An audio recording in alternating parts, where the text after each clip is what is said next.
De retour sur Africa 24, poursuite des audiences du procès de l'ancien président ivoirien Laurent Gbagbo et de son ex-ministre de la Jeunesse Charles Blé Goudé. Africa 24 vous propose de suivre les débats en direct de La Haye.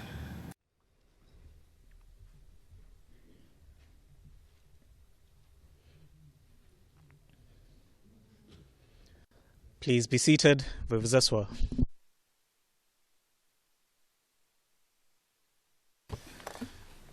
Yes.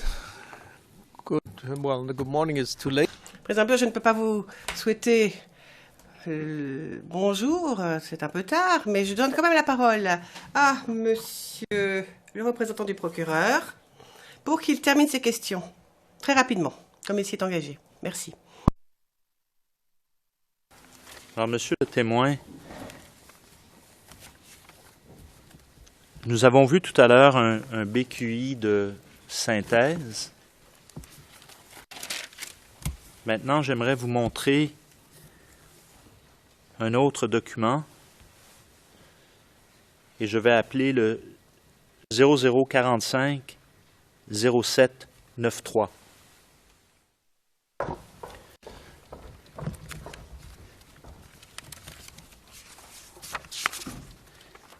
Alors, monsieur le témoin, on voit la première page, donc, et pour les fins d'enregistrement, je vais vous demander de regarder la dernière page qui porte le numéro 0959.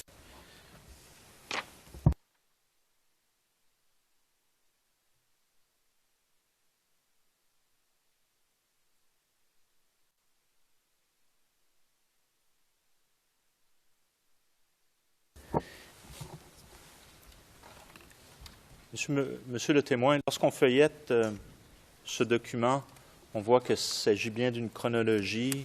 Plusieurs événements sont répertoriés de façon, certains plus résumés, d'autres plus détaillés. Quand on parle de crise, en ce qui concerne la Côte d'Ivoire, ça part pour nous de 2002 à 2011.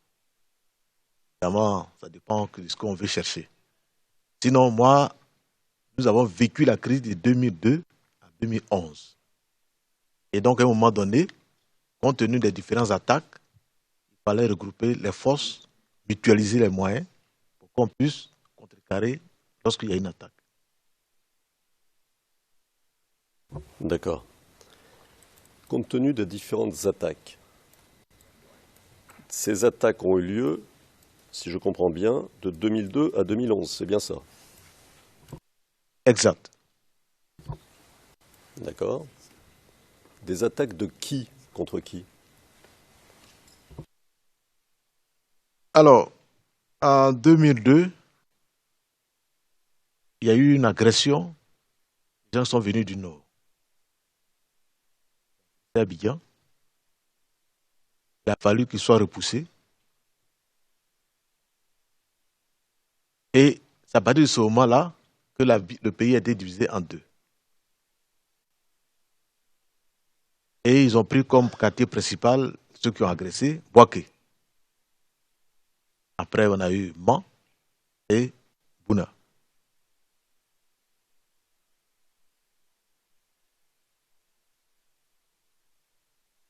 Ça, c'est la première.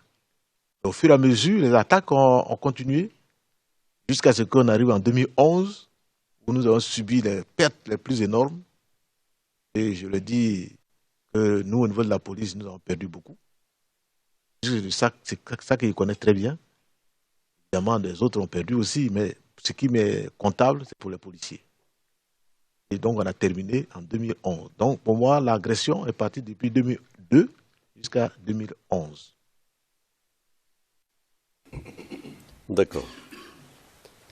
Donc, cette agression dont vous nous parlez, qui a commencé en 2002, qui, si je comprends bien, aboutit à la séparation du pays dès 2002, mais n'a pas cessé les attaques. Ensuite, elle a été menée par qui? Est-ce que vous avez des noms? Alors, ce qui est notable, qui est connu, il y a un secrétaire général qui a pris la paternité, au Guillaume, avec une équipe qui est militarisée, qui est commandée par le chef d'état-major de Pafen.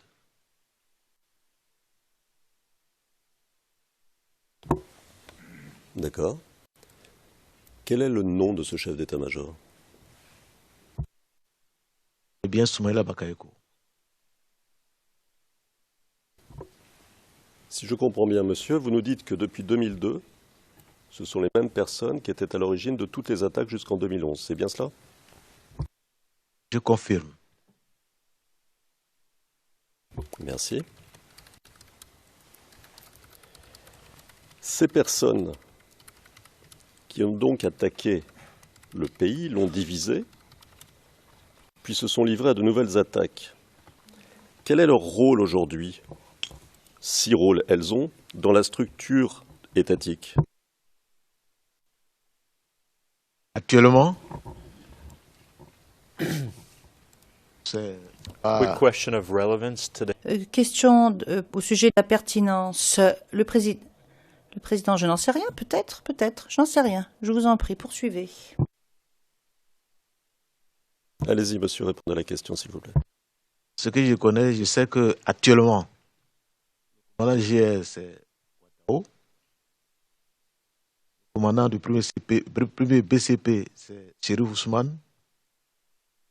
C'est ce que je connais de particulier. Sinon, le chef d'état-major actuel n'est pas un ancien rebelle, c'est l'ancien commandant de l'école des forces armées de Côte d'Ivoire. Donc voilà ce que je peux dire.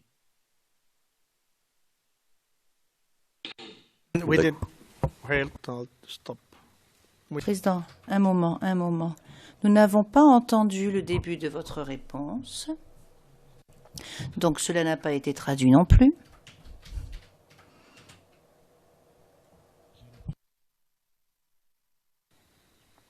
Jusqu'à présent, le commandant du groupement de la garde républicaine, c'est le commandant Ouattao. Et le patron du premier BCP, c'est le commandant Chérif Ousmane. Ils sont tous du lieutenant-colonel actuellement.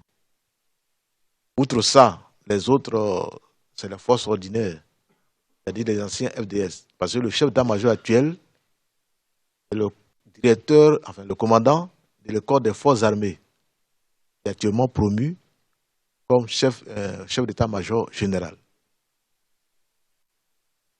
Merci. Alors, vous nous parliez donc de 2005. Vous nous aviez dit que vous étiez en pleine crise. Et je vais vous citer.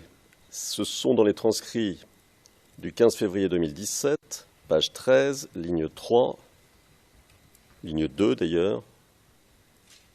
Allez, ligne 1. Alors je lis, monsieur. C'est ce que vous nous avez dit. Vous allez tout de suite reconnaître. Alors, le SECOS, c'était pour lutter contre la grande criminalité. Si vous voyez bien la date, 2005, nous étions en pleine crise.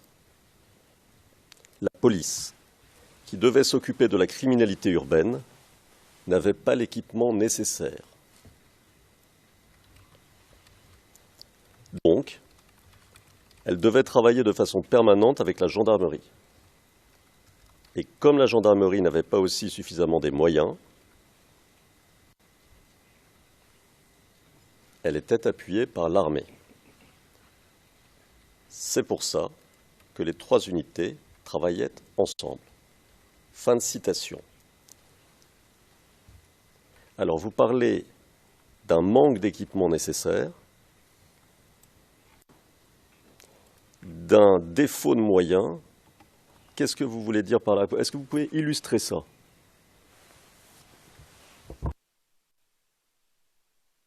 Monsieur le Président, je voudrais dire que la police n'a que les moyens, les armes de poing. Ça, je l'ai déjà dit dans mes transcrits. Or, les agressions qu'on a eu à subir, avec des armes beaucoup plus perfectionnées. Prendre l'agression de 2002, et même parfois avec des armes beaucoup plus perfectionnées. Je parle des agressions des commissariats avec des calaches. Or, la police n'ayant pas les moyens, ne pouvait pas lutter seule contre cette agression urbaine. C'est pour ça que l'idée de créer le SECOS est advenue. Donc la gendarmerie, qui a un peu plus de moyens par rapport à la police, a mutualisé ses moyens avec la police, et l'armée aussi a mutualisé les moyens.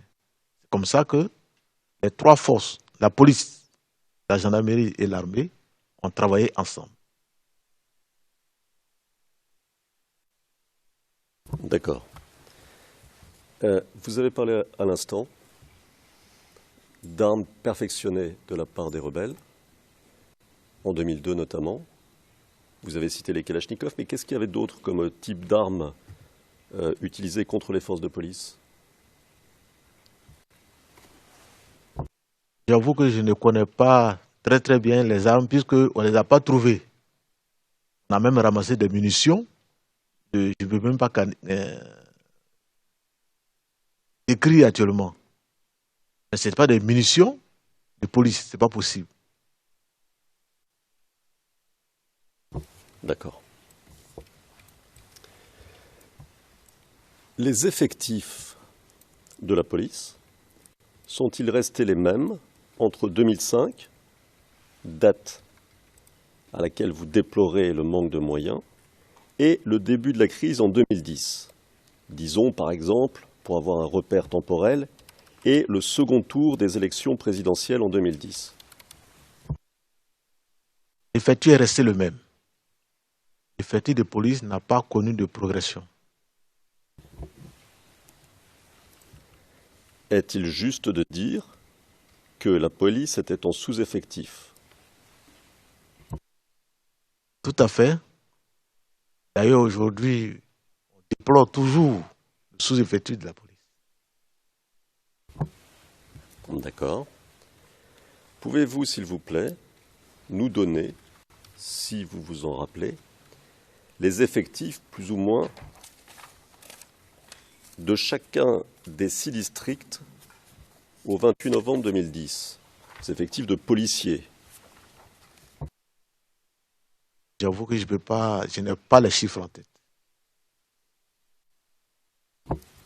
Est-ce que vous pouvez nous donner une approximation? C'est plutôt 100, plutôt 150, plutôt... Je ne sais pas. Est-ce que vous avez une idée? Alors, l'idée, c'est que j'ai demandé à ce que chaque district ait au moins 100 personnes. Ça, c'est le district en tant qu'entité. Mais sur la coupe du district, il y a des commissariats, c'est-à-dire des commissaires d'arrondissement ont leur effectif. Ça évolue en fonction d'un quartier à un autre. Si on prend le district d'Agamey, qui a un certain nombre de commissariats beaucoup plus grands, le nombre est beaucoup plus élevé, ils ont plus d'éléments que ceux de Yopougon, par exemple. Mais le district, en tant qu'entité, on leur a demandé d'avoir 100 personnes.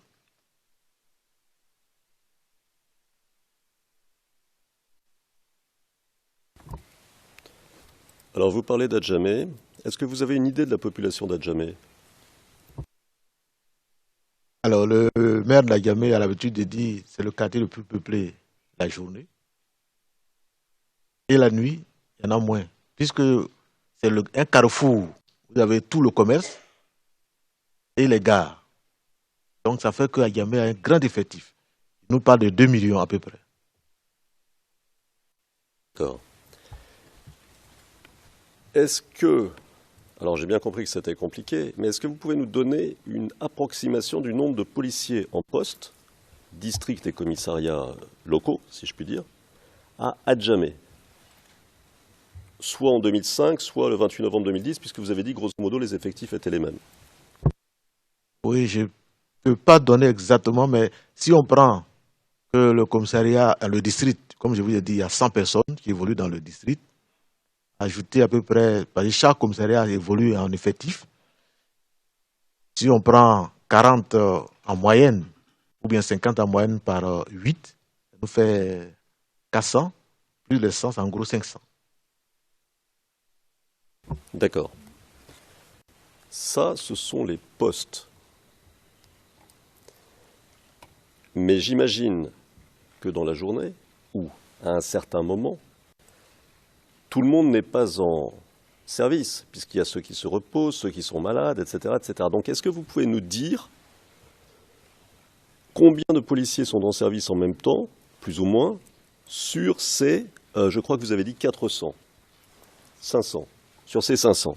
Il faut diviser en 3 effectifs opérationnels du commissariat. C'est-à-dire le matin, puisqu'on fait un cycle de 3 fois 8, ça fait les 24 heures. Donc, chaque 8 heures, nous avons à peu près le tiers qui est opérationnel. Sur les 500, il faut compter un peu, en gros 175 au maximum. Donc, 115 policiers pour vous occuper de 2 millions d'habitants, c'est ça? En gros, c'est ça. D'accord. On peut faire le même exercice pour Yopougon? Combien d'habitants à Yopougon? Combien de policiers? À peu près le même exercice. Et Yopougon étant le plus grand quartier d'Abidjan, la nuit, il y a beaucoup plus d'hommes à Yopougon que dans la journée. Donc évidemment, c'est le même exercice. C'est-à-dire que vous prenez 100 pour les districts, en tant qu'un district, et puis il y a 3 commissariats. Si vous mettez 70, parce que là-bas, comme il n'y a pas beaucoup de commissariats, on a mis un peu plus, vous faites 280, 380. 380 divisé par 3, c'est ça?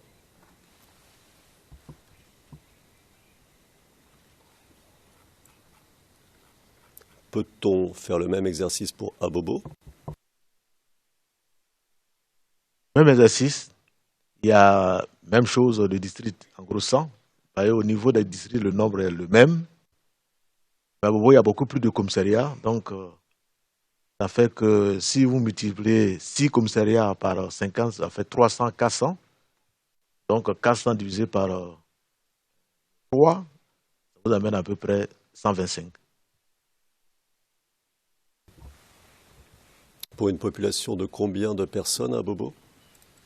À Abobo, il faut mettre peut-être 1,5 million. Mais c'est un quartier dortoir comme Yopougon. La journée, il y a moins de monde, mais la nuit, il y a beaucoup plus de monde. D'accord. Bon, j'imagine que pour tous les autres quartiers et les autres communes d'Abidjan, ce sont à peu près les mêmes chiffres, le même ratio policier-population. Exactement, le ratio police-population est très faible. C'est pour ça qu'il est question de le relever, parce qu'actuellement, ça ne nous permet pas de lutter efficacement contre la criminalité. D'accord. Vous souvenez-vous de l'effectif moyen d'une CRS, des 4 CRS? Alors, en gros, il faut mettre entre 500 à 600 effectifs de groupement CRS que nous avons. Sauf CRS 3 et CRS 4. CRS 3, c'était Agnoua et CRS 4 Divo. Les 2 CRS n'avaient pas beaucoup d'effectifs. Ils sont en gros autour de 150 personnes. Par contre, les CRS 1 et 2, il faut évaluer aux environs de 600 personnes. C'était les audiences du procès conjoint de l'ancien président ivoirien Laurent Gbagbo et de son ex-ministre de la Jeunesse Charles Blé Goudé. Nous allons marquer une courte pause. Restez avec nous, on se retrouve dans un instant.